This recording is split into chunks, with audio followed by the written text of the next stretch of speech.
This channel does not promote any violence, harmful, or illegal activities. All content provided by this channel is meant for an educational and information purpose only.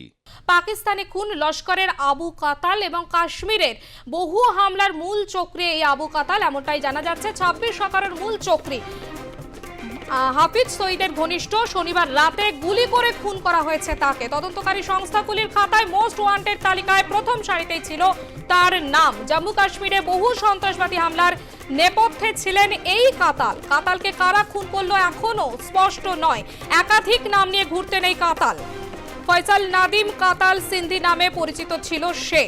পাকিস্তানে খুন লস্করের আবু কাতাল পাকিস্তানে শনিবার রাতে খুন হয়েছেন ভারতের most wanted লস্করে তাইবার নেতা 26/11 মুম্বাই হামলার মূল চক্রী হাফিজ সঈদ ঘনিষ্ঠ আবু কাতাল।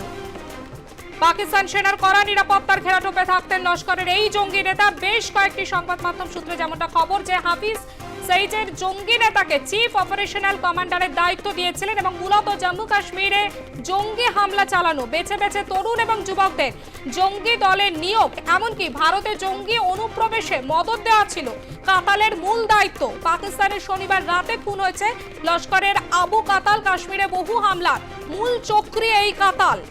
26/11 মূল চক্রী হাফিজ সঈদের ঘনিষ্ঠ শনিবার রাতে গুলি করে খুন করা হয়েছে তাকে। তার দেহ উদ্ধার হয়েছে এবং তদন্তকারী সংস্থাগুলির খাতায় মোস্ট ওয়ান্টেড তালিকায় প্রথম সারিতেই ছিল তার নাম। জম্মু কাশ্মীরে বহু সন্ত্রাসবাদী হামলার নেপথ্যে ছিলেন এই কাতাল। কাতালকে কারা খুন করলো এখনো পর্যন্ত স্পষ্ট নয়। পাক অধিকৃত কাশ্মীর থেকে জম্মু কাশ্মীরে হামলার ঘটনা পরিচালনা করতেন কাতাল। পাক অধিকৃত কাশ্মীরের কুরেটা জঙ্গি শিবিরের কমান্ডার ছিলেন কাতাল। তার নেতৃত্বে এই জঙ্গি শিবিরে প্রশিক্ষণ চলত। শুধু তাই নয়, প্রশিক্ষণের পর হামলা চালানোর জন্য জম্মু কাশ্মীরে সেই সব জঙ্গিকে অনুপ্রবেশে মদত দিতেন বলে সূত্রের খবর। আমাদের সঙ্গে টেলিফোন লাইনে রয়েছেন প্রতিরক্ষা বিশেষজ্ঞ আর.কে শ্রীবাস্তব। আবুল কাতালের দেহ উদ্ধার হয়েছে, পাকিস্তানে খুন করা হয়েছে। এই যে তার মৃত্যু এবং তার মৃত্যুতে কি মনে করা হচ্ছে যে ভারতের উপর অনেকটাই জঙ্গি অনুপ্রবেশ হামলা বন্ধ হবে, কি মনে করছেন আপনি? নমস্কার, খুব ভালোই প্রশ্ন আপনি করেছেন। আমি আপনাকে একটা পরিপ্রেক্ষ্য দিয়ে দিই। এটা বলা হয় global war on terrorism. Global war on terrorism, সন্ত্রাসবাদের জন্য পুরো বিশ্ব একটা ক্যাম্পেইনিং আছে। আপনার জেনে আশ্চর্য হবে যে 9/11 যেটা আমরা বলি, যেটা নিউ ইয়র্কে হয়েছিল 2001-এ, ওরা 10 বছর পর ওসামা বিন লাদেনকে আবাটাবাদে খুঁজতে পেরেছে আর তারপর ওকে নিউট্রালাইজ করলো। আপনারাও দেখেছেন, ছবি দেখেছেন আপনারা। তারপর 2022-এ 30 জুলাই 2022-এ আল জওয়াহিরি, যেটা সেকেন্ড ম্যান ছিল আল কায়দা, ওকে মারা হলো কাবুলে, রাইট? তো 2001 থেকে 2022 বছর পর ওরা এত মেহনত করেছে আমেরিকানরা। ওরা বলছে সন্ত্রাসবাদের জন্য কোনো জায়গা নেই, যে ওনাদের ইন্টারেস্টকে ক্ষতি করবে ওদেরকে মারা হবে, যে কোনো জায়গা হোক। তো আমেরিকা একটা ডেমোক্রেটিক কান্ট্রি, ওদের অনেকগুলো ওভারসাইট কমিটি আছে, ওরা একটা সিচুয়েশন লিড করছে আর আমাদের সবাই পুরো বিশ্বকে দেখিয়ে দিচ্ছে কি সন্ত্রাসবাদের জন্য বিশ্বে কোনো জায়গা নেই, থাকবে না, রাইট? ওরকমই পাকিস্তানে অনেকদিন ধরে যারা মিলিটারি লোক ছিলেন, জিয়াউল হক টাইমে যারা ছিলেন, পারভেজ মুশারফের টাইমে ছিলেন, ওরা বাচ্চা খেলা করতো। ওরা কি ভাবতো জানেন? একটা ইন্ডিয়া তো আমরা কোনোদিন কোনো এগ্রেসর ছিলাম না, আমাদের কাছে এসে ওরা আমাদের উপরে সন্ত্রাসবাদের আক্রমণ করে যেত।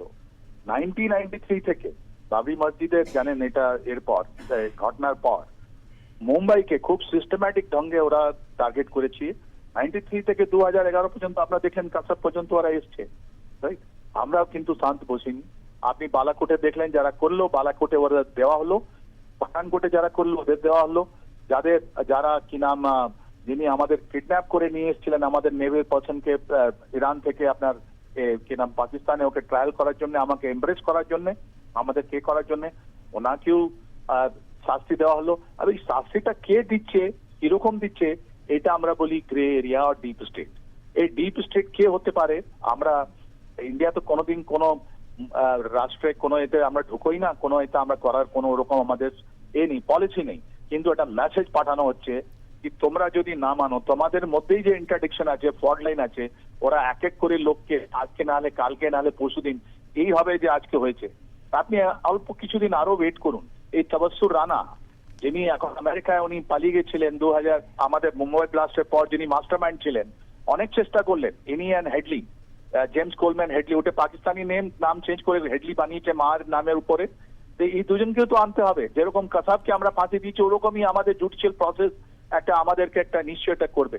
এই পাকিস্তানে আমরা দেখলাম গত এক বছর ধরে যারা এন্টি ইন্ডিয়া কারবার করেছে, যারা এন্টি ভারতের মধ্যে যারা বিস্ফোট করেছে, যা অনেকগুলো জিনিস করেছে, পাকিস্তান ওইটাকে পে করতে হয়েছে, ওদের মাটিতেই ঢুকে ওরা মারা গেছে। এখন বড় বড় লোক এখন বেঁচে আছে, যার মধ্যে দাউদ আছেন, রাইট, দাউদ আছেন, নাকভি আছে, আপনার নাকভি তো শুনলাম অ্যারেস্ট ছিল, তারপরে হাফিজ সঈদ আছে, রাইট, আর যিনি আমাদের কান্দার থেকে পালালেন, ওরা যতগুলো লোক আছে ওরা এখন ওদের কাছে ওর জন্য মাটিটা এই কি নাম বলি আমাদের ওদের জন্য আর বাঁচার কোনো রাস্তা নেই, রাইট। ওনারা আসুক, আমাদের জুডিশিয়াল সিস্টেমে সারেন্ডার করো, আমাদের এমবেসিতে গিয়ে তুমি সারেন্ডার করো, আমরা জুডিশিয়াল প্রসেসে এ করবো যদি বাঁচতে চাও। এটাই মেসেজ আজকে ইন্ডিয়া দিচ্ছে সবাইকে যে আমরা তো ঢুকবো না। আপনি তো দেখলেন গত সপ্তাহে কি হলো, ওখানে একটা পুরো রেলকে একটা ট্রেনকে পুরো ওরা কিডন্যাপ করে এখন পর্যন্ত চলছে। ওরা বলছে কতজন ফৌজি মারা গেছে, কতজন সিভিলিয়ান মারা গেছে, বালুচ লিবারেশন আর্মি। ওরা আমাদেরকে ব্লেম করলো, বলে আমরা নেই বাবা, তোমরা নিজে সামলাও, বালুচ লিবারেশন আর্মি থেকে আমাদের কিছু করার নেই। আমরা কোনো কান্ট্রিতে আমরা দখল দিচ্ছি না, আমরাই কাটা তার লাগিয়েছি। আমরা বলছি তোমরা তোমার মতন থাকো, আমরা আমার মতন থাকবো।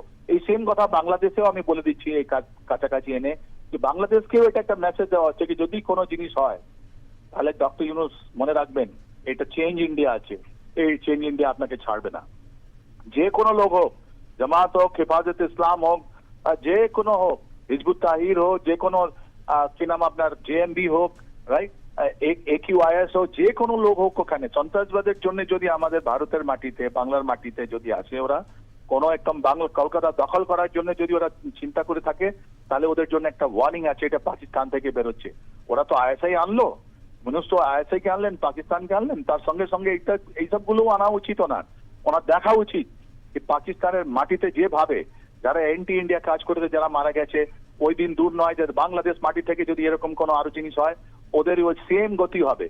তাই জন্য এটা অ্যালার্মিং বেল আছে, এটা ওদেরকে বলে দেওয়া হয়েছে, মেসেজ পাঠানো হচ্ছে।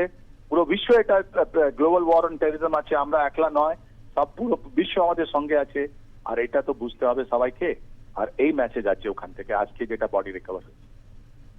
অনেক ধন্যবাদ।